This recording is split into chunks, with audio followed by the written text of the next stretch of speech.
So good afternoon and welcome to the 2020-21 Journalism for an Equitable Asia Award.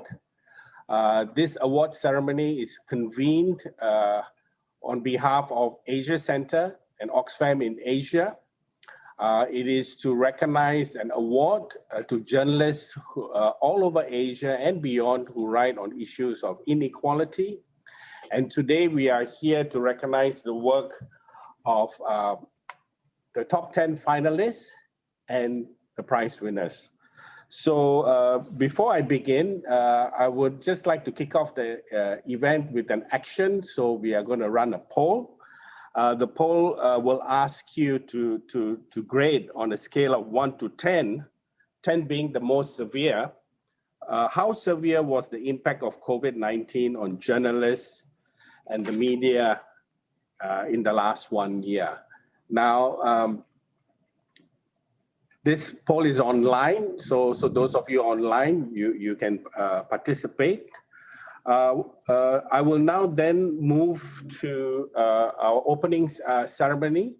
I would like to invite for opening remarks our guest, MARWAAN, who is the Regional Director of Asia in Oxfam. But before I begin, I want to sort of highlight some webinar guidelines. So upon entry, unfortunately, you'll be muted and your video permanently disabled. I'm still trying to figure out how to mute the live participants. I've been given a tool, but I don't know how to use it, but I'll figure it out. You can send through your questions or comments through the chat box or the question and answer functions over Zoom. Look out for updates from the Secretariat team. And at the end of the event, we will also run a mini survey just to get some feedback. So going back to the opening remarks, I will now like to invite MARWAAN, Regional Director of Oxfam in Asia, to share with us her opening remarks. Over to you, Lan.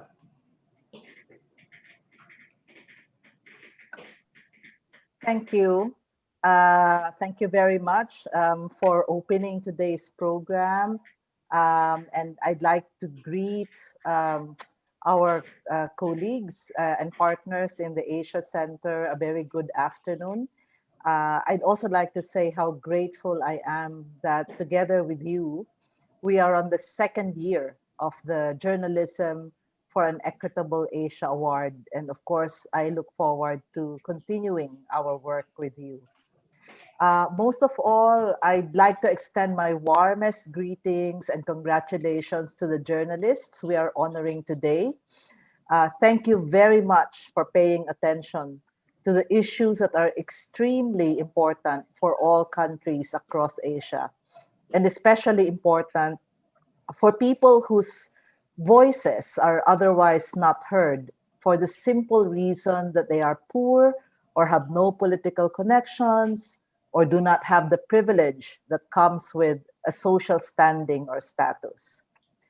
One of those voices, of course, belong to women. Women who are marginalized because they are both women and poor, or they are both women and belong to a discriminated ethnic group or race, or are migrants. There are many social factors that intersect with gender and intensify women's experiences of inequality and injustice. In poor and vulnerable communities, women provide food, income, and care. Work that often goes unrecognized, is underpaid or unpaid, which goes to say that women are not just victims.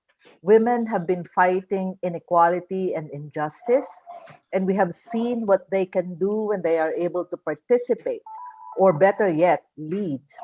Their stories of struggle and success need to be amplified. Of course, had times been normal, I would think that we would have been meeting in Bangkok, and it would have been nice to meet you all face to face, as Jane said. But unless big pharmaceutical companies waive their patents and share their research and technology so that COVID-19 vaccines can be produced rapidly and at scale as a public good to which access is equitable within countries and between countries.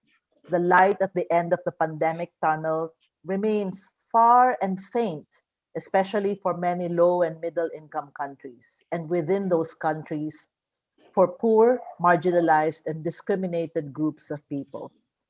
We pay for this vaccine inequality with lives lost to the disease and livelihoods that collapsed as the economic impact of the pandemic rampages alongside the spread of the virus. Although Asia's narrative has always been one of economic progress, we do know that it is also where 2/3 of the world's working poor live and eke out a living. The pandemic would push around 730 million more people in South Asia and East Asia, as well as the Pacific, into extreme poverty. And even though currently our focus is very much on the pandemic and the economic crisis, the harm caused by climate change continues. And let's not forget that in 2020 alone, record rainfalls and devastating floods wrought destruction across practically all of Asia and the Pacific. Every disaster played out the differential impacts of climate change, showing how poor and marginalized people suffer more and are less able to recover, let alone bounce back and thrive. This inequality due to class, gender, sexuality, race, ethnicity, physical ability, migration status, and other factors is also paid for with lives and livelihoods lost as climate-related disasters become deadlier with every passing year that we miss national and global targets on reducing greenhouse gas emissions and climate change adaptation. For all these reasons, we want to acknowledge and honor your journalism. So a huge thank you and congratulations to you. However, I do hope that you realize that the greater reward for you is the telling of the story itself in the best way that you can, and the knowledge that you have made use of your own position, your own privilege, to expose and fight the many forms of injustice that are rooted in the inequality in wealth, inequality in opportunity, inequality in voice and power, and that you are helping to change Asia for the better, one story at a time. So thank you very much for the opportunity to join and honor you all today. Thank you, Lan, for those remarks. Ladies and gentlemen, that was Lan MERCADO, Regional Director, Oxfam in Asia. I will now turn to Dr. Robin Ramcharan, Executive Director of Asia Centre, to give his remarks. Over to you, Robin. Thank you, James. Thank you, Lan, and great to see everyone here attending this award ceremony. Lan, you have made my life easier with your remarks, so maybe I could just add on a footnote to what you were saying about, and that is about the importance of journalists in the human rights work. Asia Centre, as we all know here, but for others who may be watching, Asia Centre is a think tank on human rights, democracy issues in the region. And we felt it was very important to, as you were saying, recognize the work of journalists in helping the human rights community to investigate, to translate, to document, and with what's going on in Myanmar today, accountability, aiding with accountability. So thank you, Lan. We are very happy to partner with Oxfam on this second Journalism for an Equitable Asia Award. And we look forward to continuing to doing so in the future. And hopefully we can meet in person the next time. So this is the second year that we are collaborating on this award. And last year, you may recall, we had over 100 submissions from many countries, over 100 submissions. Following what you were saying, Lan, we had a strong representation. In fact, women took the lead among the finalists, and also had a strong representation among the 100 submissions that we had. So that is welcome. And it's important that those voices, women's voices, be heard and women's stories. And that is exactly the same case this year from the stories that were submitted and selected.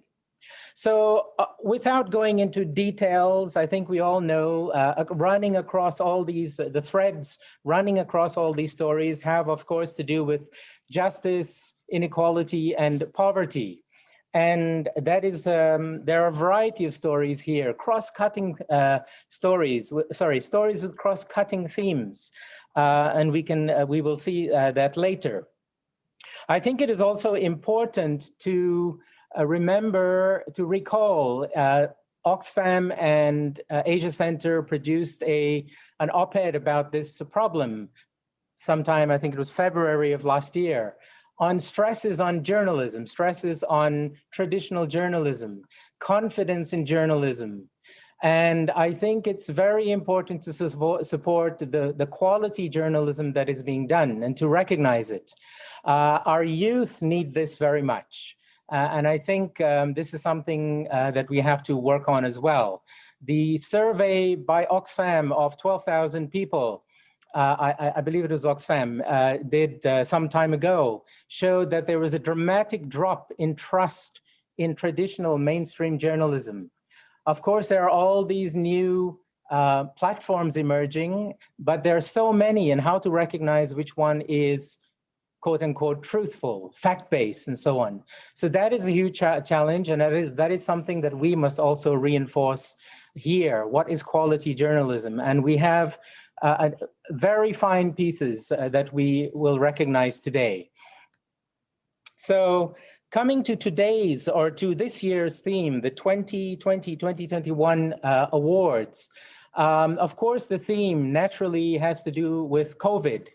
And if the situation, globalization, as good as it has been on some fronts, it has also obviously brought many, how shall we say, it has made problems of inequality worse in some ways. And of course, you add on top of that, you add COVID. And you see, with the halt of globalization, a tremendous increase in precarity of all kinds, affecting individuals, families, communities, all categories of people, men, women, gender-based communities, migrants, and so on, all featured in the stories that we will hear about today. So precarity is increased. And the other thing I want to reiterate is what I said earlier, that there is an intersection between the COVID-19 stories of inequality, and the other stories of migration, refugees, women's rights, LGBT rights, and so on. It's a remarkable, this intersection between the different stories and COVID. So thank you all for being here, and thanks especially to our finalists and others who submitted their stories. We look forward to continued partnership, and we look forward to partnerships also with others who may wish to join us in this exploration, in this project, in this recognition. So again, let's hope we meet in person. And thank you all again, and let me turn the floor back to James. Thank you, Robin. That was Dr. Robin Ramcharan, Executive Director of Asia Center. We had the poll earlier. I guess people were just coming in, so we don't have many numbers, but in any case, we have an indication that at least 60% of you thought that, COVID-19 did impact journalists and the media over the last 1 year. And during our discussions after the finalists have made their remarks, we can delve into it more. So thank you very much, Yawi, for sharing that. I now want to turn to the judging and give you a little bit of insight on the judging process. A lot of it is available. The information is available online, but I'll just kind of share with you a bit of a reminder. We had a panel of 4 judges and 2 external judges. Our 2 external judges are the ones who will address you, one via video and one via Zoom. They looked at 4 key criteria. They looked at the thematic relevance of the articles. They looked at the social relevance of the articles. They looked at values alignment and also the technical aspects. So these were the 4 categories. So we received 117 submissions. Once we cross-checked with the eligibility, we grouped them into countries, and where there are Oxfam officers, we reach out to our Oxfam colleagues to support us in, shortlisting the articles. The Asia Center acts as the secretariat, combines all of this, and then sends it out to the judges. And then the judges independently, without conversations with each other, scores them. And Asia Center's role is just to act as a secretariat to put the score, and obviously with the Excel sheet, things kind of line up quite naturally. So with that, I wanted to first of all introduce the first judge. The first judge is Dr. Chanansara Onanpop Na Ayuthia. She is a professor at the Graduate School of Communications and Innovation Management at the National Institute of Development Administration. Both Chanansara and Vishnu, who I'll introduce in a second, were also judges from the previous cycle. So they do have that experience and length of time to bring into the judging process as well. So Chanansara is unable to join us today because she's engaged in another activity, but she has put together a short video for us so we can get some insight into how she saw the pieces that came through this time. So Yavi, could you kindly? Honorable judges or delegates, I'm honored to be a part of Journalism for an Equitable Asia Award for the 2nd year. And I would like to congratulate to all of you whose work entries to the final round. For this year, most of the work reviewed social problems during COVID-19 pandemic. After reading through all the entries' work, I personally consider that during the pandemic COVID-19, the virus make our society sicker than before.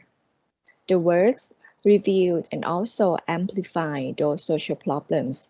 For example, inequality, poverty, domestic violence, stigmatization, difficulties in accessing to health care among marginal group, ethnic group, women, and transgender in Asia. And these social problems also affect to their quality of life and economic problems. I admire all of you and the journalists who try to expose these beneath the tip of the iceberg problems which resulted from COVID-19. Also, many of you not only inform to the public, but try to play an advocacy role to call for action from governments and policymakers. I would like to congratulate and encourage you in performing these duties and work hand in hand as a network of journalists in order that we can drive for betterment of people and a fairer Asia. Congratulations once again. Thank you. So that was Dr. Chanansara from the Faculty of Graduate School of Communication and Innovation Management at NIDA.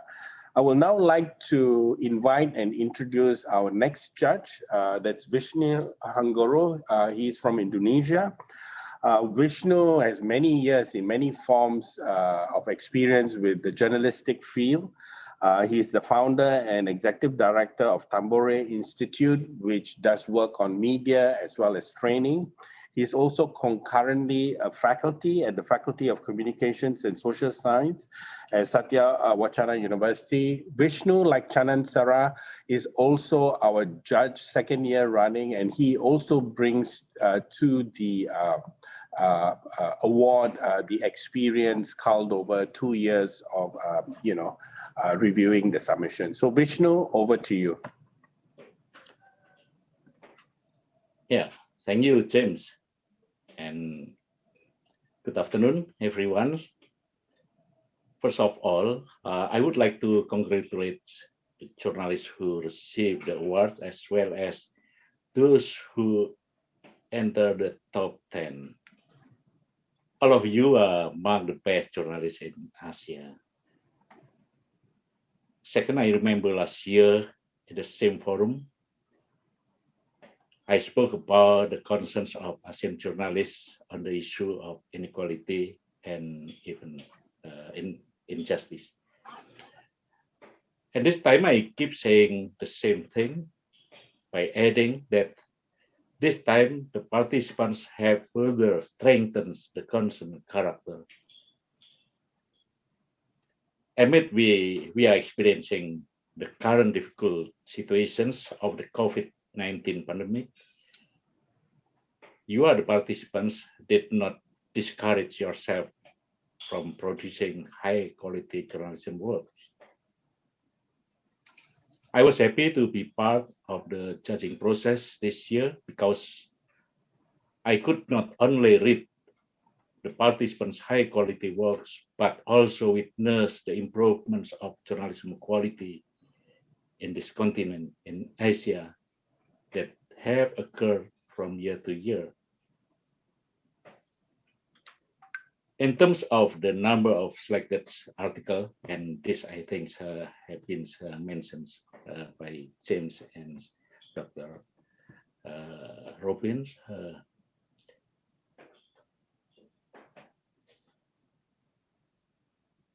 Yeah, it is not that too different from last year. This year, there are 5 fewer articles compared to last year, 36 articles. However, in terms of participants distributions, the countries of origins of the year's participants are broader.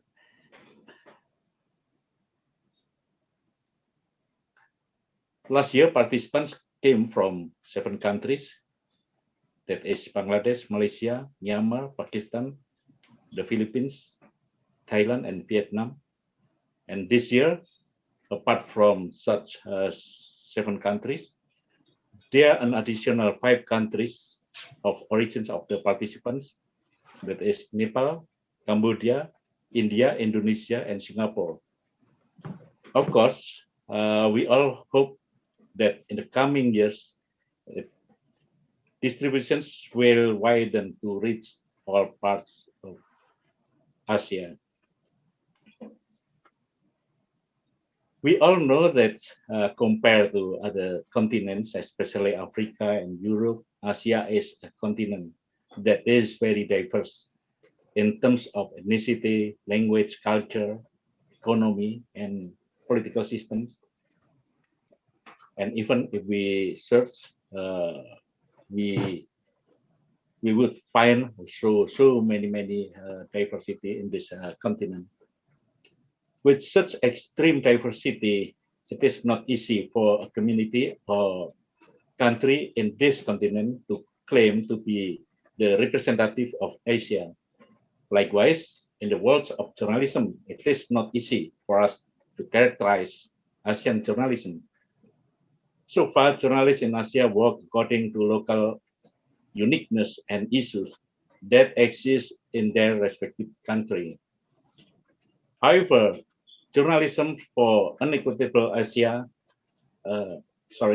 Journalism for Unequitable Asia Award has opened our eyes that Asian journalists are not solitary workers who only focus on local issues. Together with other journalists in this region, they also pay attention to broader, even global and universal issues. Of the 31 selected articles that we marked for the top 10 articles, I note number issue on inequality and even injustice that raise, including, as mentioned by Dr. Chanantara, connected with the COVID-19 pandemic issue, LGBT, gender issue, gender inequality, poverty, yeah, especially women and child, as the victims of conflict situations, human trafficking, and so forth. Yeah, we're really very happy with the issue they raised to cover the inequality here. Through such articles, those journalists have demonstrated their capacity as persistent media workers and had strong motivation to take the risk of coverage in difficult terrains. The positive impressions I got from the selected top 10 was the challenge they face in the fields, the facts on the ground that they dig through important documents and from sources who are not easy to be approached.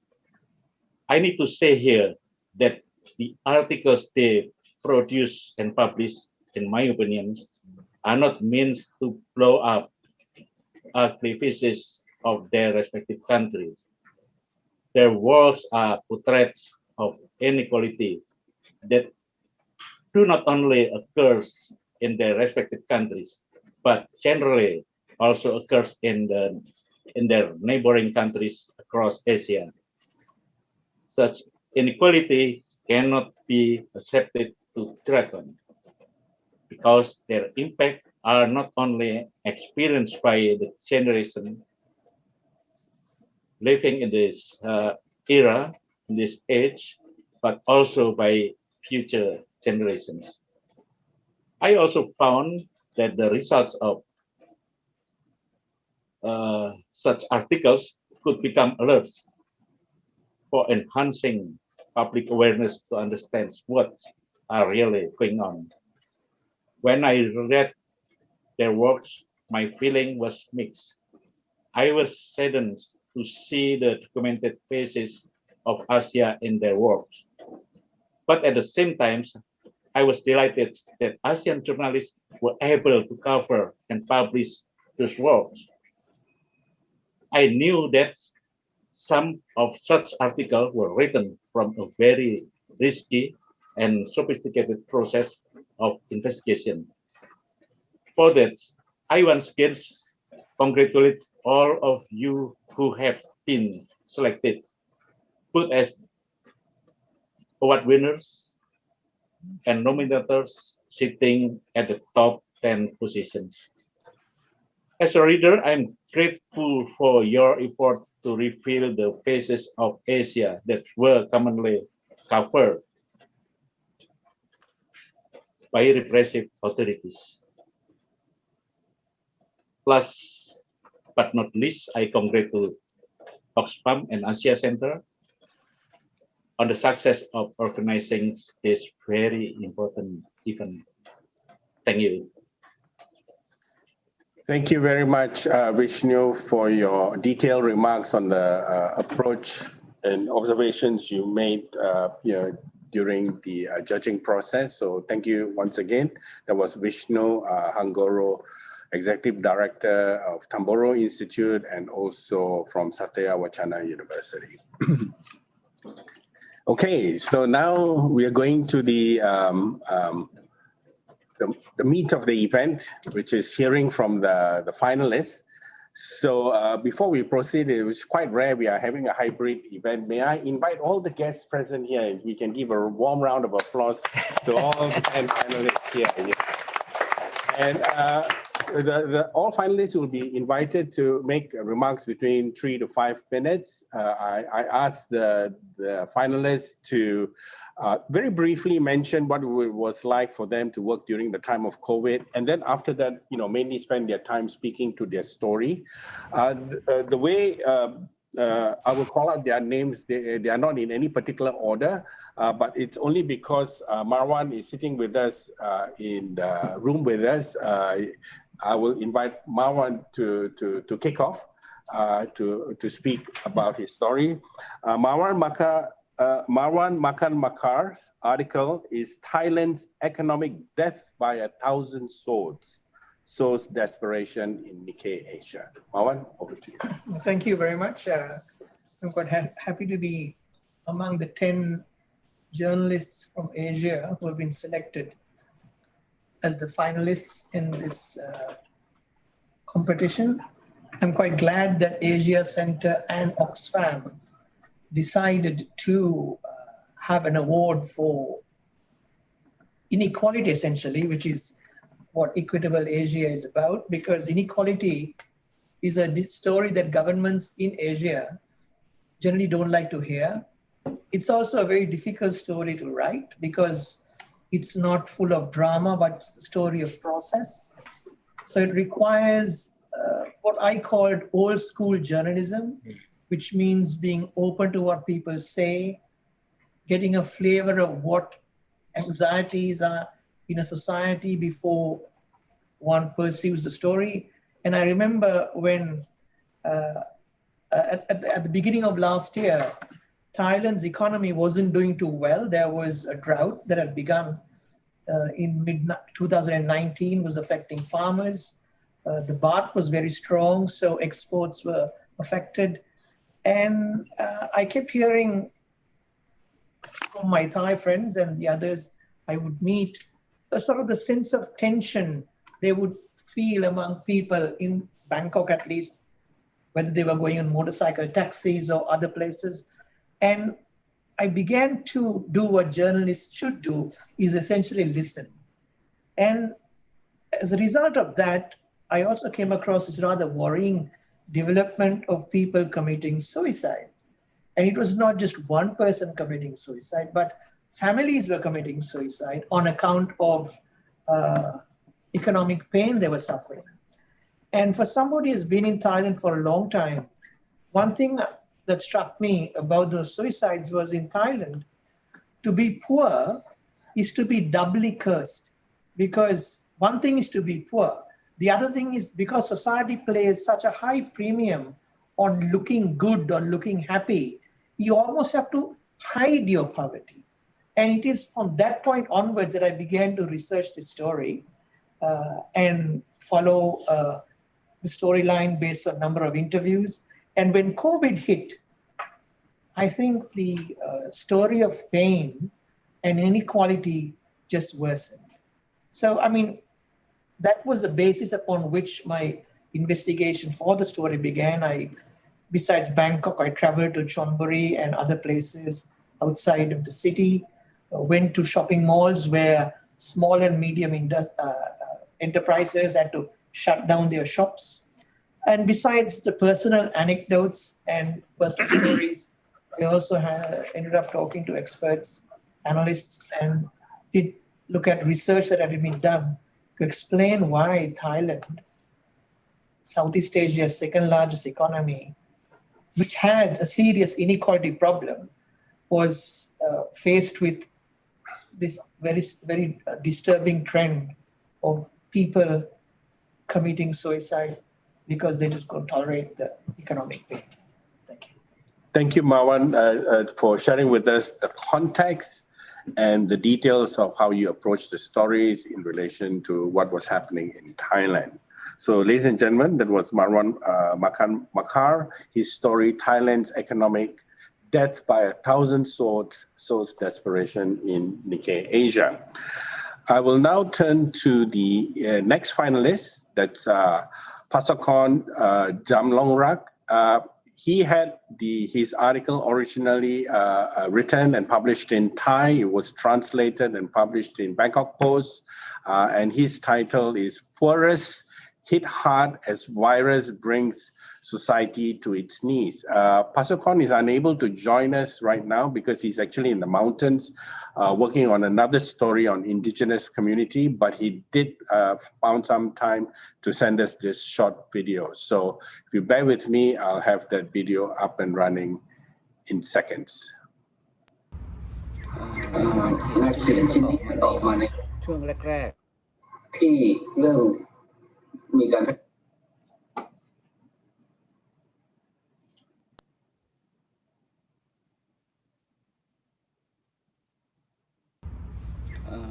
นเขียนชิ้นนี้มันออกมาในช่วงแรกๆที่เริ่มมีการแพร่ระบาดของไวรัสโควิด -19 ซึ่งขณะนั้นรัฐบาลไทยเองก็ ยังไม่สามารถออกมาตรการอะไรได้ชัดเจนภาพที่เห็นที่ผมเห็นก็คือว่ากลุ่มคนจนในชายขอบทั้งหลายเข้าไม่ถึงมาตรการที่รัฐบาลออกมาผมเริ่มต้นด้วยคนจนในสลัมซึ่งขณะนั้นคนจนในสลัมส่วนใหญ่เป็นคนที่หาเช้ากินค่ำขณะนั้นต่างตกงานกันเป็นส่วนใหญ่ เพราะว่านอกจากตกงานแล้วเนี่ยคนที่เคยค้าขายได้ก็ขายไม่ได้แล้วเพราะว่าธุรกิจต่างๆล้มหมดบริษัทต่างๆปิดงานหมดเพราะฉะนั้นผลกระทบของพวกเขาเนี่ยค่อนข้างที่จะลึกซึ้งแต่ว่าไม่มีการสำรวจเป็นรายสาขาอาชีพใน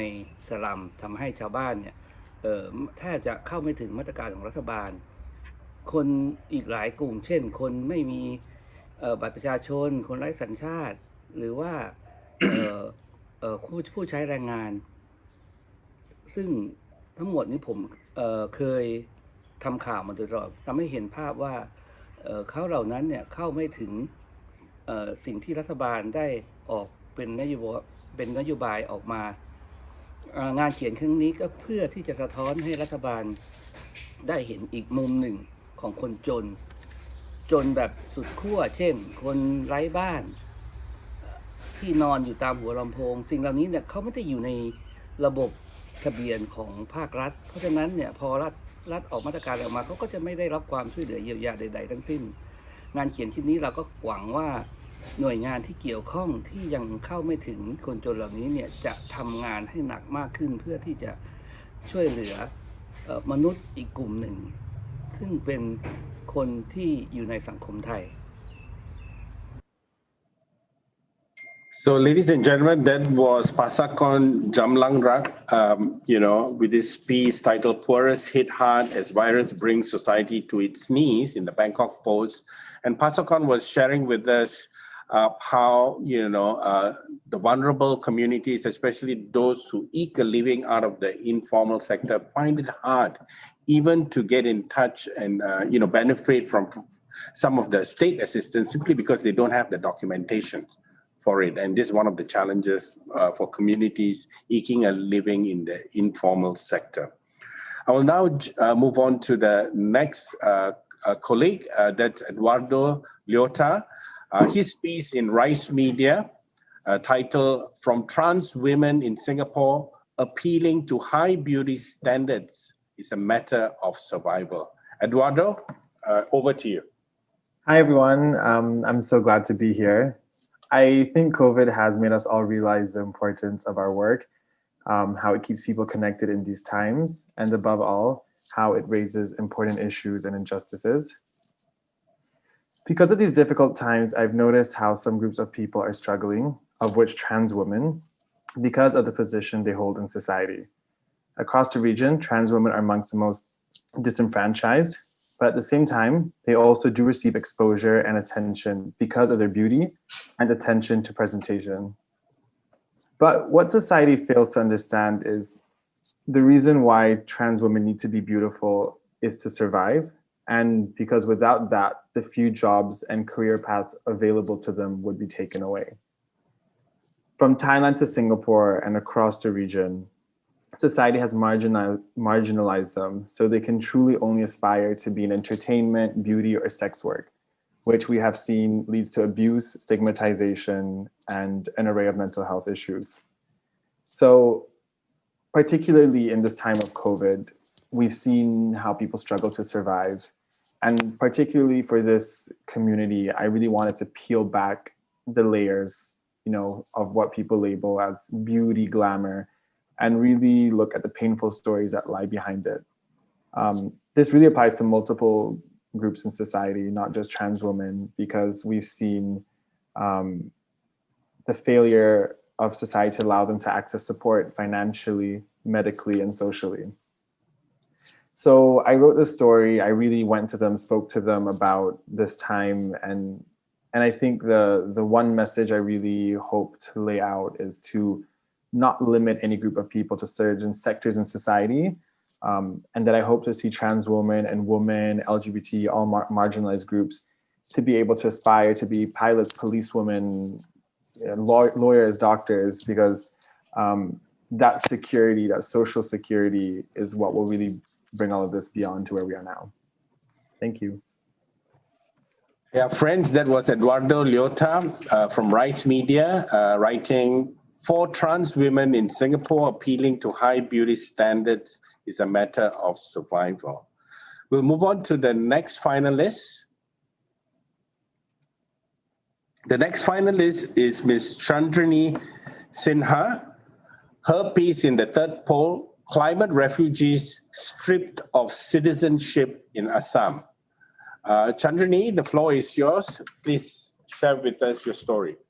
Hi, everyone. This is Chandrani. My story began from Assam, and there was a huge hue and cry in India, if you remember, about the NRC and the identity, like how citizenship was been introduced by the government of India, and how one has to like register their name in citizenship, and that began with Assam. So there are a lot of people, and because of the geography and the flood condition in the region, there were a lot of people who were climate refugees. And the problem with our country is we don't want to talk about the climate refugees of our country. And what I was doing a research on the river, and what I found is that there are a lot of people whose names were not in the citizenship list, the NRC list, and their sufferings as a climate refugees from decades, and there were no data from the government side, so it was quite difficult to pick stories like which were never narrated. So one thing is that, like, the case study with which I begin my story, she had to die during the lockdown and during the pandemic. And and the reason was there are very poor people and very marginalized. So the inequality which was within the region, within the country. So I thought of writing something on it, and it really hit me hard when I began to interact with these people. So I thought that, because climate change is a huge issue, like it's a huge things, like especially in the Northeast, like after 1960 earthquake in Assam, and these people who have been placed and who are the victims. So we have to do, especially women. So I thought of doing this article because of this. Thank you.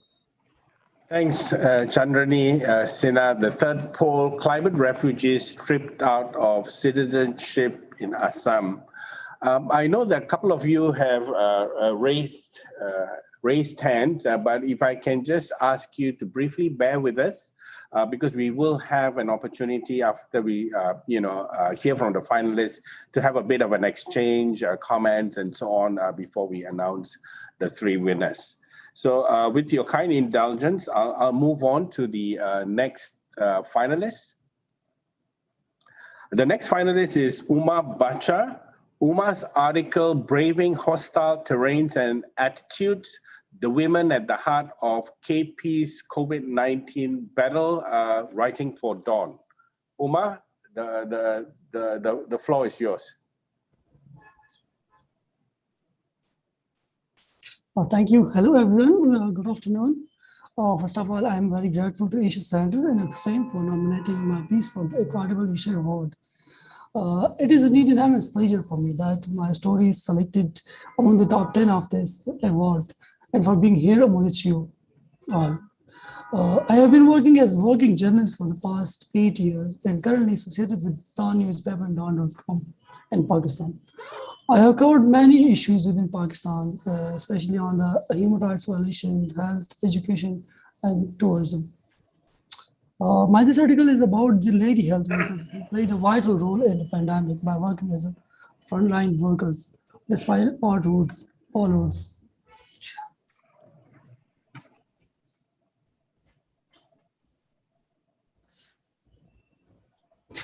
In the time when conspiracy theories about coronavirus was also circulating every year.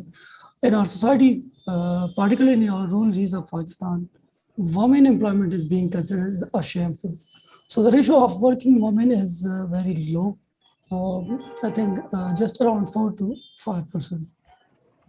The lady health worker's primary job during COVID-19 was identification of people returning from abroad in other cities within Pakistan with possible coronavirus infection. And besides it, creating awareness among women about the pandemic. But this most neglected, marginalized community of our society still has same problems. Their salaries always get late. Even today, the issue remains same. Only a single salary paid to them since the story published. The rest of 8 months' salaries are still pending. One of the LHWs, namely Fatma, told me that dealing with conspiracies about the coronavirus was a major challenge for them. And such misconception also influence people's behavior in their households. The LHWs themselves were also exposed to the virus because despite their repeated requests to supervisor to provide them with safety kits, masks, sanitizer during the COVID-19 door-to-door visits, but they didn't get any. LHWs were sent into the field forcibly without being provided safety kits, masks, and sanitizer. So this was a summary of my story. And after the approval pitch of this story, I worked in the field, and it had taken 3 months of me before sending for the publications. Thank you. Thanks, Umar. Umar was sharing with us his story about women health workers actually in the mountainous terrain. And, you know, on many occasions they had to work even though they had not had their salary released. So you know, difficult, but still contributing so much in the battle against COVID-19. Against COVID-19.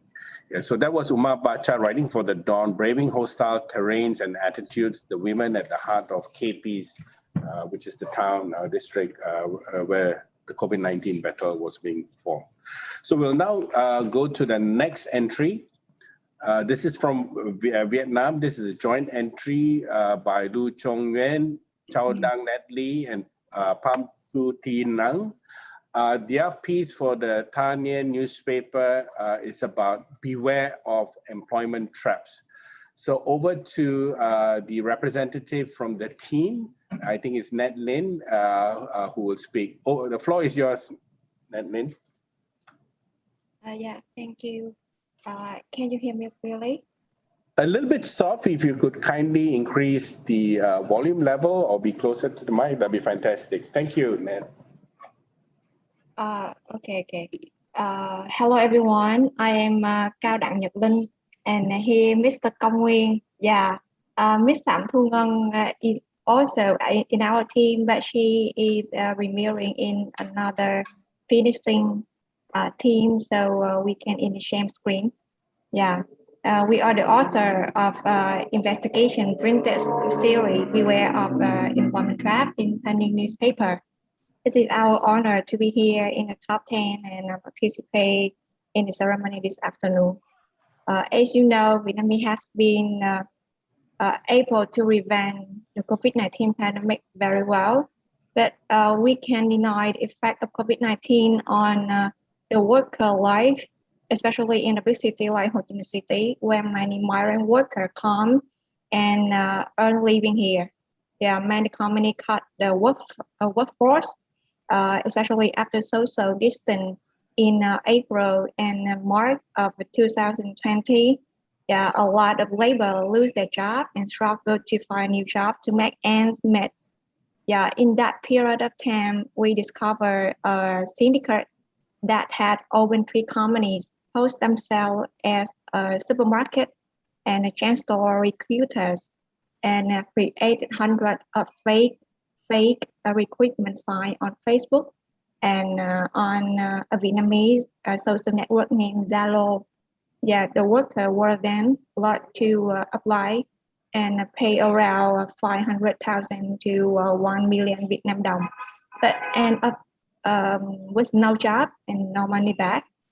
Notably, This scheme have been going on since the outbreak of the pandemic up until after social distance periods, cramming hundreds of workers, and the local authorities failed to take any measure. In this series, we have directly played the role of the worker who actually came to apply for a job and already have been learned. Yeah, thanks to the role-playing investigation, we have clearly known the quickness in the government management and the lack of knowledge information of the employees. Yeah, this experience helped us a lot in cooperate with relevant practice to assist victims in reclaiming their money, and the information effect after that I think were also more powerful. After this series, the People's Committee of Ho Chi Minh City immediately directed local unit to handle the situation, and the company that mentioned before have to return the money to many workers, close their facilities, and took off. Yeah, and that's it, our sharing. Thank you for listening. Thank you, Nadlin. So in their piece, which is a series of investigation, they bring to, they put the spotlight on basically bogus job agencies. So as people lose jobs, especially factory workers and casual workers, you know, these bogus agencies then, you know, promise people jobs, let's say in Big C in Vietnam. And people, you know, sign up and actually part with money in order to get jobs. And then in the end, they don't get jobs and they struggle to get their money back from these bogus agencies. And the nub of their story is these agencies are operating in the broad daylight, but what are the local government agencies doing? You know, they are not actioning, you know, and they are not aware.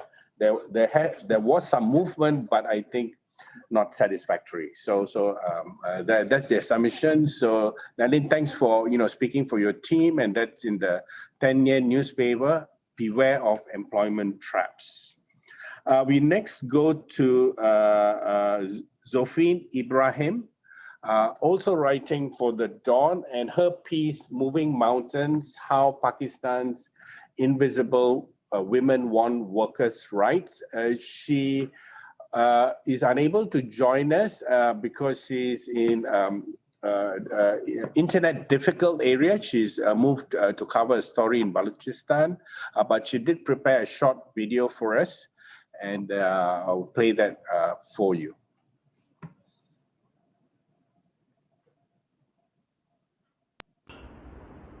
I'm thrilled to be amongst the finalists for this prestigious award. Thrilled because it was my first field-based story during the pandemic, for which I visited a really congested and overcrowded neighborhood of Karachi. I interviewed a group of home-based workers who have literally moved mountains to be accepted as official laborers. For far too long, these women have remained invisible and under the radar. And all this despite the long and back-breaking work that they do, for which they earn just a pittance. They have also fought for a law that compels the state now to recognize them as part of the labor force. As a first step, 3 million of them will now be registered with the Labor Department. I covered the campaign and interviewed women to find out how they hope their lives would improve. For my story to be considered among the finalists is indeed a recognition of these women. So thank you, Oxfam, the Asia Centre, and the jury for liking my story. So, ladies and gentlemen, that was ZOFEEN EBRAHIM writing for The Dawn, Moving Mountains, How Pakistan's Invisible Women Won Workers' Rights. We now move to the next finalist. That's a joint entry by Pham Thi Songmai and Pham Thi Tungan. Again, writing for the Tan Yen newspaper. Their piece is entitled Shirts Faded from Pandemic and Invisible Labor. So over to, I think, Ms. Pham. Yes. Yeah. The floor is yours. Thank you very much. Yeah, thank you very much. Hello everyone, I'm Phạm Thu Ngân and here is Song Mai. We are so honored to have an opportunity to join this special event today. During the COVID-19 pandemic, we had a chance to report in hundreds of boarding houses and in quarantine areas where the passengers arriving Vietnam from abroad. We have always avoided unnecessary gatherings, worn face masks, and used hand sanitizer. Besides health concerns, the COVID-19 has been a shock that blindsided us all. It hit the labor market and showed its weaknesses with unprecedented clarity. Our series include 9 articles, explore the lives, listen to the voice of workers, the young people, and freelance workers in the context of COVID-19. To be more specific, we write about workers are subjected to reduced working hours, loss of paid overtime, and reduced income. We write about the young people suffer from disruption to their studies or are affected in their transition from school to work environment or in participation in the labor market. We also show that freelance workers in Ho Chi Minh City market are even more affected and have no guarantees by their lack of contractual employment, access to healthcare, social insurance. Many of them stay up all night for a daily income about 100,000 Vietnam dong, equivalent to the city's new poor standards in the 2019-2020 period. We also simultaneously receive consultation from professional agencies and experts to facilitate a liberal direction for social policy and security. After all, we want to reflect a part of the picture of COVID-19, raise the voice of these subjects, and call on the policy makers not to ignore them. That's all of our sharings. Thanks for giving me our time. Thank you so much, Pham Thi Song Mai and Pham Thi Thu Ngan. Their piece in 10 Yen newspaper, Shirts Faded from Pandemic and Invisible Labor. I think one of the things they also discuss in the story is how, because of the loss of income, many of these workers who are in the city is unable to send money back to parents, children, sick ones. Not unique to Vietnam, but it's something we see in Thailand and other parts of Asia as well. So thank you very much for your sharing and your story. I just want to recognize that ZOFEEN has been able to join. ZOFEEN, if you're out there, I'm going to come back to you. There are a couple more finalists, and then if you're still online, I'll invite you to say a few words. So I'll now move on to the next finalist entry, which is by Mark Saludes. His piece, Pandemic Worsens Situation of Young Mothers in Conflict Areas for LICA's News. Mark, whenever you're ready, the floor is yours. Yeah, hello and good afternoon, everyone. Okay, well, the Philippine Capital Region is once again under lockdown. Well, the government calls it quarantine bubble. So that's how good Filipinos are at using labels, Anyway, covering social issues and human rights amidst this pandemic is a bit challenging, especially when we have to undergo varying and always changing protocols in different places and of different government units and agencies. But in spite of those challenges, we were able to cover pressing issues and report on concerns that actually require urgent attention from the government. We started the data gathering for this particular story in February last year. It was a few weeks before the onset of the coronavirus pandemic in the country. I went to Maguindanao province in the southern Philippines to document the situation, initially to document the situation of young mothers and of women and children in conflict areas. the first thing that we were trying to understand was how armed conflict, as well as the socioeconomic condition in these poor villages, serve or act as a driver for child early and forced marriages. But then there's the pandemic. So we decided to dig deeper and examine how the global health crisis worsens the already difficult living condition of these young mothers and their children in places with peace and conflict issues, especially in the southern Philippines. The story was published in May, and it was during the first months of the coronavirus lockdown in the country. At that time, people in conflict areas, especially young mothers, were left with nowhere to go as aid deliveries have lessened or stopped due to travel restrictions. We also noted that the pandemic was not able to stop the armed encounters between the state and non-state armed groups in many parts of the country, which made the lives of the people in poor communities even harder. The primary aim of this reporting is to amplify the voice of women and children in conflict areas, and to bring their plight to the attention of all the stakeholders in the country's peace and conflict situation. Yeah, we would like to thank Asia Center and Oxfam in Asia, and also Oxfam in the Philippines, for this recognition and this opportunity that you gave us to share to the people of Asia the stories of women in our country. Mabuhay, and thank you to all. Thank you, Mark. Mark's story also looks at the challenges of prenatal and postnatal care women face, especially in conflict areas. So that was Mark Saludes, Lika News, Pandemic Worsened Situation of Young Mothers in Conflict Area. We now come to the 10th finalist. Last but not least, thank you very much for your kind patience. It's Trisha Subing and Mario Jo Ramos. Their piece in the Philippines Daily Inquirer, Lockdown Weary Jeepney Sector Faces December 31st Deadline. So, Krisha, Marijo, please, the floor is yours.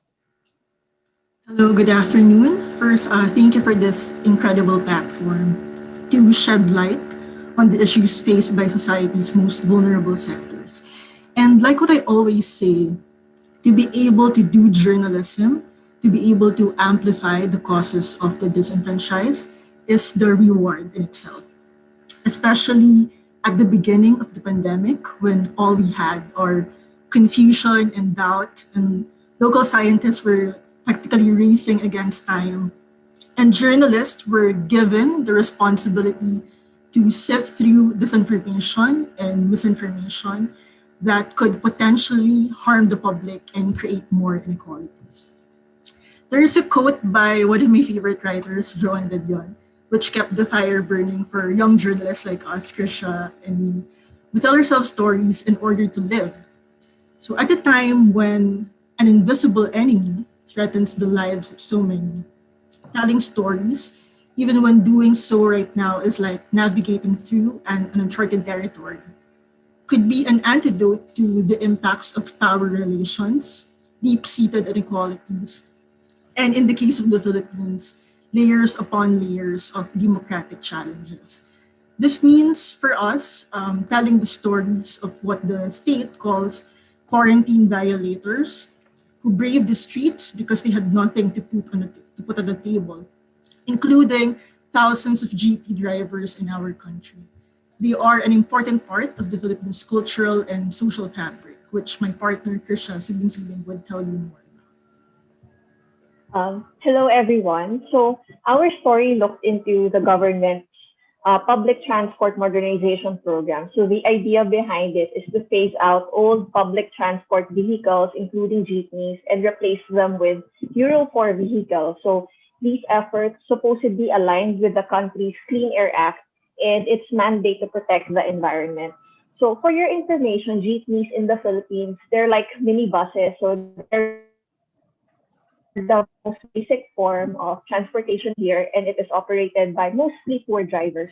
So we pursued the story because of the steep costs involved in the program. So estimates peg the costs of new jeepneys at around 2 million pesos or around $41,000. So before the pandemic, jeepney drivers earned a net of 800 pesos only, or $16, working 16 hours a day. So from June to August, we talked to the program's architects at the Department of Transportation, as well as the jeepney drivers affected by the program. We also consulted with climate experts to help assess whether the gains from the program outweighed the potential consequences. So through our fieldwork, we found that the program could disenfranchise thousands of jeepney drivers who receive very little state support in the transition, and they face aggressive deadlines to boot. So our story touches on a concept in climate justice called just transition, which means that as economies shift to sustainable production, it must also secure workers' rights and livelihoods. So this is our contribution to the small but growing body of stories of inequality in the transport sector. We are very honored to have been chosen by Asia Centre and Oxfam International among such equally compelling stories. So thank you all for your time. Thank you both, Krisha and Marijo. Their story, puts a spotlight on the hardship the jeepney drivers face as the Philippines government try to upgrade the public transport system into modern times, but the cost is actually more or less put onto these, poor jeepney drivers. And what can the state do, and why isn't the state doing enough? So thank you very much for your insight in the Philippines Daily Inquirer. Lockdown weary jeepney sector faces December 31st deadline. We have Zofan with us, so that's great. Zofan, if you are able to say a few words, you're most welcome. Okay. Hi. I'm so sorry I'm late. This is the earliest I could manage. I'm out in the field, and I think the camera is also a bit where I am. This is the best I can do. I don't know. I had sent a video. Video was played, Zofeen, but please provide us more elaboration. Yeah.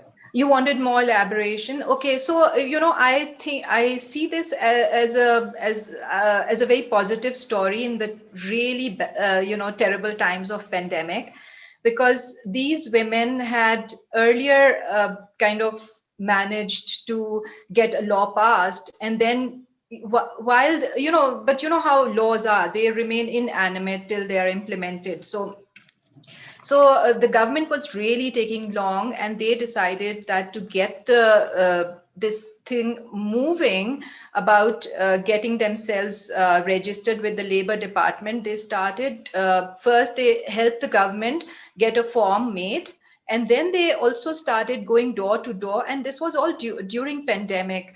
And they got they were getting these forms filled by hand, and they themselves were actually helping fill the forms, because many of the home-based workers were illiterate.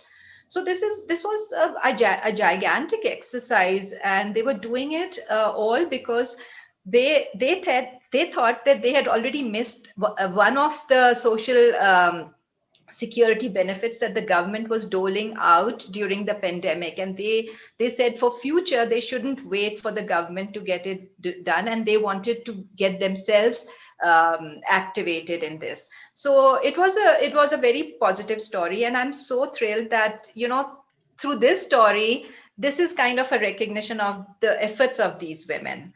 So I just want to thank you so much for giving me the opportunity and for liking the story. Thank you, Zofeen. It was great that you could join us in spite of being out in the field. So with that, those, ladies and gentlemen, are the top 10 finalists. Before we proceed, I would like to introduce another poll. I hope as many of you, who are online can participate. This time the poll reads, as things recover and economies slowly gather pace, do you think journalism and the media in general will also recover? The assumption is perhaps they've taken a hit, but we can have the interpretation as part of our discussion. So if you could do that. While the poll's running, I will now like to open the floor. I would like to invite Lan MERCADO, who had a raised hand earlier. And could you please? Sorry, that was just a mistake. I just pressed the wrong button. It's okay. It's the time of COVID and Zoom. It happens. Not at all. Anybody would like to react, have a question? Perhaps even someone here in the room. If not, I will just quickly. Can I say something? Are you talking about the? Sorry, are you talking about the the poll number 2? No, generally, just in terms of the award, the stories, the poll. It's just a few minutes to have a free discussion. All right. If you like. Okay. But ZOFEEN, did you have a reaction to the poll?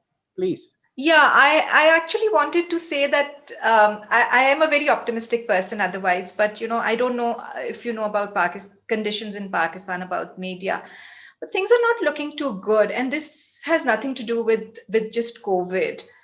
But, a lot of my, I am a freelance journalist, but a lot of my friends and colleagues who've been working with different organizations for so many years, including some of the very prestigious newspapers and media outlets, they're really feeling the brunt of, I don't know what it is, the brunt of what, but there is a lot of downsizing, a lot of pay cuts that they're affronted with. So I feel that it's not COVID, and it's not COVID because they were covering a lot of, they were doing regular beats during COVID, but there's been a lot of pay cuts for them. So I am not sure that the media economy will recover anytime soon.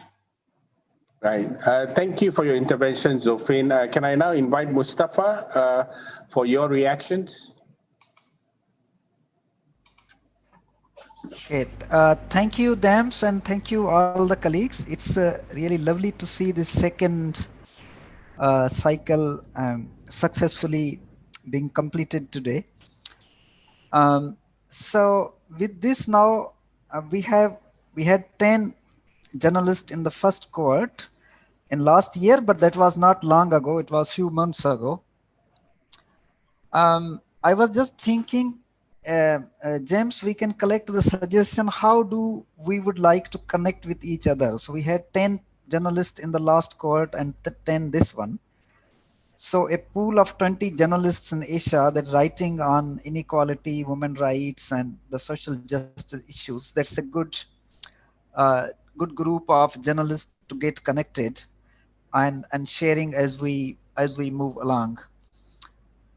Meantime, as you know, in Oxfam, we have many campaigns running on, and we do produce lot of contents. So if we have that forum and continuity, and if you are interested in knowing more on the issues and want more content and statistics and information, we would be very much happy to support with you on looking in depth on those other aspects. Currently, there is a debate and campaign on access to the vaccines. This is in the context of this pandemic, and as Len also spoke briefly on that how big pharmaceutical companies and the rich countries where they are hosted are having a monopoly power on the technology of the vaccines, that's denying the poor developing countries and poor people to have easy access to the vaccine so we can all get out of this pandemic. And there's a lot of going on around that.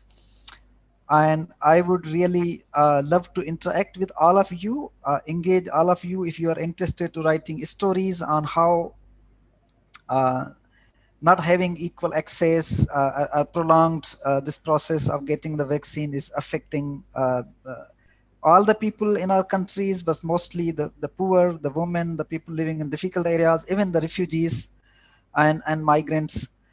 So that will be great to connect and keep working this our great work and this bond of friendship. So any suggestions? How would you like to connect? Whether through Asia Center, together creating a group on email or whatever, please do suggest so we can then work and take this forward.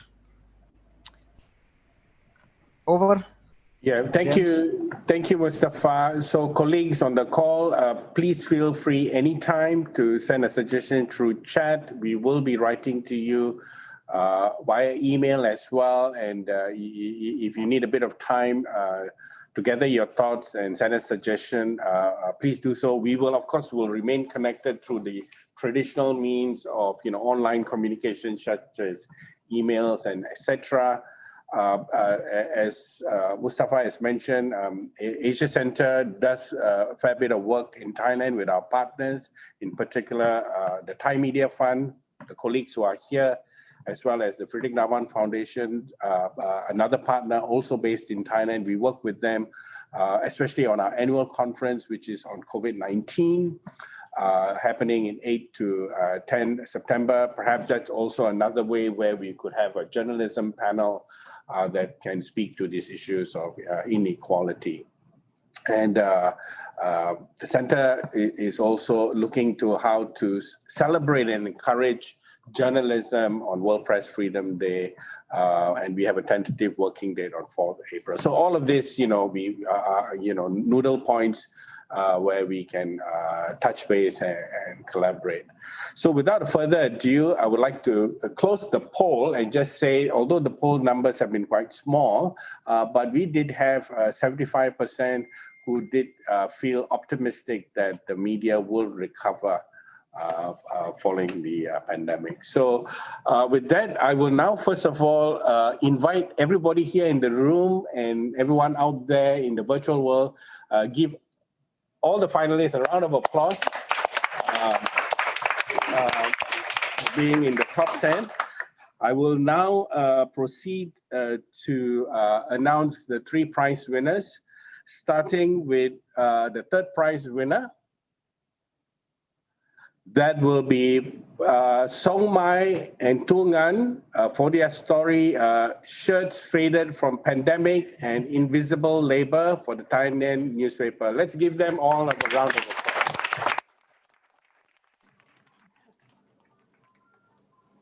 Next, can we have the 2nd prize winner, please? And for the 2nd prize, it's UMAR BACHA, Dawn, Braving Hostile Terrains and Attitudes, the Women and the Heart of KP's COVID-19. UMAR is swinging left to right. Is obviously happy. Congratulations, UMAR. And for the prize winner, first prize winner, it's Krisha Subing and Maria Jo Ramos, writing for the Philippines Daily Inquirer, Lockdown Weary Jeepney sector faces December 31 deadline. Congratulations to you both. And congratulations to all our winners who made it to the finalists. Thank you so much. These are the top 3 prize winners. And also next, we show you all the finalists. Thank you so much for being part of the journey with Oxfam in Asia and Asia Center, now running into 2 years, going into its 3rd year next year. We'll announce more details. So it leaves me to wrap up today's event. First of all, very kindly asking you to fill in our survey form. For those of you who are here, we'll email them to you. We are very efficient like that. But once again, just to congratulate and thank you. We look forward to working with you. But as it's been said, several times, I think as we turn the corner of COVID-19, I think where the inequality and where you, the journalists, and all of us can put a spotlight on is on this emerging vaccine journalism about the inequality in vaccine distribution, the whole discussion about vaccine hesitancy, and the demand, the possible black markets, about fake vaccines, all of these are all stories, waiting to happen there. And we hope, we can continue working with all of you here in the room and out there in the virtual world. On this note, I'm being signaled again.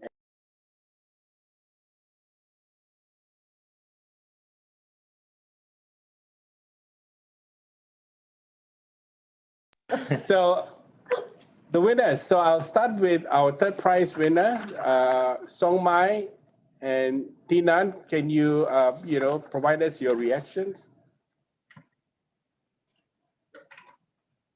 Congratulations. Yeah, thank you very much. We are thrilled right now.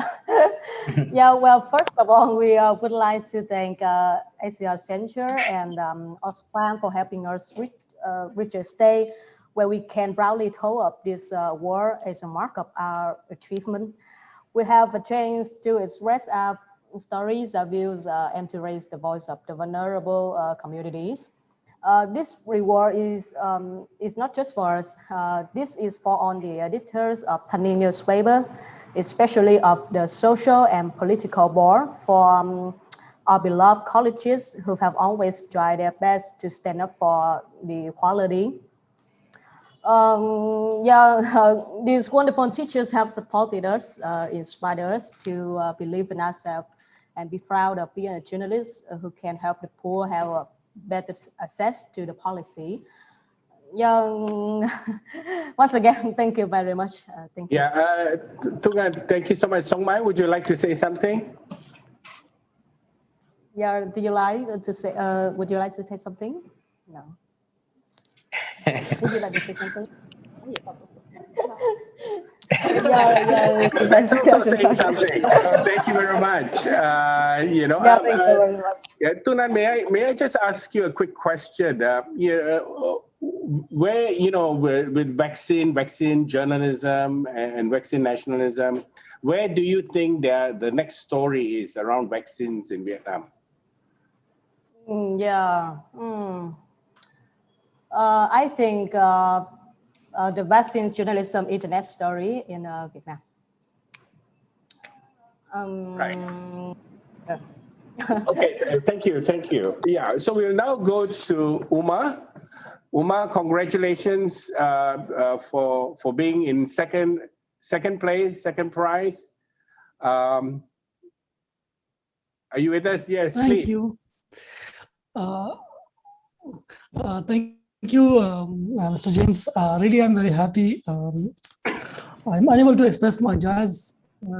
I'm really honored for this prestigious award and securing second position and overall top 10 finalist. So I'm so grateful, so happy and grateful to the Asia Center and also Oxfam. I will dedicate this award to my mentor, Aurangzeb, who always guided me how to report, how to compile stories, and who helped me always because I prefer to keep myself in touch with him. So with his guidance, I got this award, and it is my first ever award when I went in the Asia level. Before this, I have bagged 3 awards, but all the 3 are locally in Pakistan Best Awards. So I'm very happy and so grateful to the Asia Center and Oxfam and all of you, and especially judges. Thank you. Thank you, Umar. Congratulations, and I see you have your supporter behind you. Wonderful. So now I'll turn to Krisha and Maria Jo. Please, the floor is yours. Congratulations. Krish asked me to speak for the both of us, but thank you for this recognition. It is both humbling and empowering to be recognized for this work, but the real honor goes to the subjects of our story, whose very existence is being challenged by a national state policy. All this was done when Manila was under a strict lockdown last year, and jeepney drivers were literally begging on the streets because they couldn't report for work. We ourselves had to navigate the lockdown during our legwork without cars of our own, especially since public transportation was not available. Recently, one of their staunchest champions died while fighting for their causes. They were not resisting development, but it is valid for them to ask development for whom. The jeepney driver story taught us that in every step towards development, the concept of just transition should always be observed, that development should not breed more inequalities. So thank you again for this recognition. We also thank our editors at the Philippine Daily Inquirer and the Earth Journalism Network, who believe in the value of collaborative journalism to promote social justice. Thanks, Marijo, and once again, congratulations to you both. I'm now going to officially wrap up. I'm sorry if I had to put some of the colleagues on mute, as we always do on Zoom, just to ensure bandwidth. I didn't quite know how to put the people who are live here in our studio on mute. I was given a tool, but I've still not been able to learn how to use it. But I didn't have to use it because our in-house guests have been so wonderful and so cooperative, you know. So once again, thank you so much. Before I sign off, can I just reach out to Lan MERCADO? I would like to invite Lan to maybe just say thank yous or goodbyes. Well, I'm really pleased to hear the background of the stories. And I think although we only have 3 top winners today, all of the 10 finalists are winners in our view. And what I hope is that this recognition inspires you and gives you even more courage as you go forward. The poll asked only about the economic recovery, but let me also take a moment to say that more than the economic decline and hopefully recovery, which I don't know when that will come, to be honest. The other thing we really need to watch out for is the assault on democratic spaces. And the media obviously plays a very vital role in defending those spaces. So let's all work together going forward. And I'm hoping to explore other partnerships with the Asia Center as well as the journalists that we've been honoring today. Thank you all. Thank you, Lan. So final thank yous to Oxfam, to all the 10 finalists, the journalists, the judges, our studio guests from universities, NGOs, and government agencies. Wonderful to have you all here. From all of us here in Bangkok, we wish you good afternoon and goodbye. Goodbye. Thank you.